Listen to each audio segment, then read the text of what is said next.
Praise the lord. అందరు బాగున్నారా? మీరందరూ బాగున్నారు అనుకుంటున్నాను. చాలాసార్లు దేవుడు మన జీవితంలో శ్రమను ఎందుకు అనుమతిస్తాడో తెలుసా? ఒకసారి ఇది వినండి. ఒకరోజు ఒక అంకుల్, ఒక చిన్న పాప కన్స్ట్రక్షన్ చూడడానికని వెళ్తారంట. వెళ్ళేటప్పుడు ఆ పాపని కిందనే ఉంచేసి అంకుల్ పైకి వెళ్ళి ఆ కన్స్ట్రక్షన్ చూద్దామని పైకి వెళ్తారంట.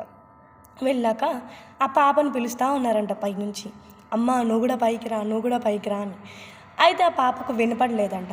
సరే వినపడలేదు కదా అని చెప్పి వాళ్ళ నాన్నగారు పైనుంచి ఒక 10 రూపీస్ నోట్ కిందకి విసురుతారంట.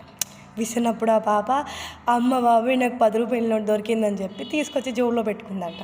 ఆ తర్వాత అయినా ఎంత పిలిచినా పలకట్లేదని చెప్పి పైనుంచి ఇంకొక 100 రూపాయల నోటు కింద పడేస్తాడంట వాళ్ళ నాన్న. పడేసిన తర్వాత కిందకు చూసిన ఆ పాప, అయ్యో నాకు మళ్ళీ 100 రూపాయలు దొరికాయి అయ్యో అని చెప్పి మళ్ళా జోబులో పెట్టుకుంటుంది అనమాట.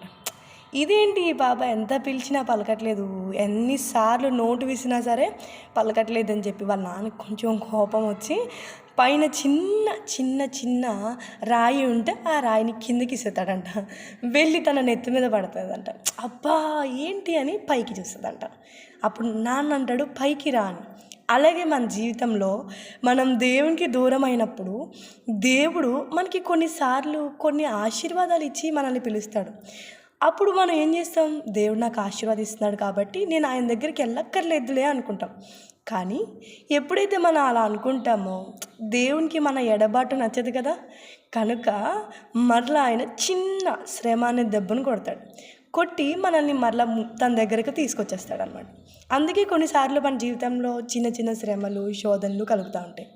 కనుక ఒకవేళ మనం కూడా అదే పరిస్థితుల్లో ఉంటే ఒకసారి దేవునికి మనం దూరంగా ఉన్నామా, లేకపోతే మన పరిస్థితి ఏంటి అనేది గమనించుకొని మరలా దేవుని దగ్గరికి వచ్చి ప్రభు నన్ను క్షమించని క్షమాపణ అడిగితే మరలా ఆ కుమార్తెను ఆ తండ్రి స్వీకరించినట్లుగా దేవుడు మనల్ని స్వీకరిస్తాడు.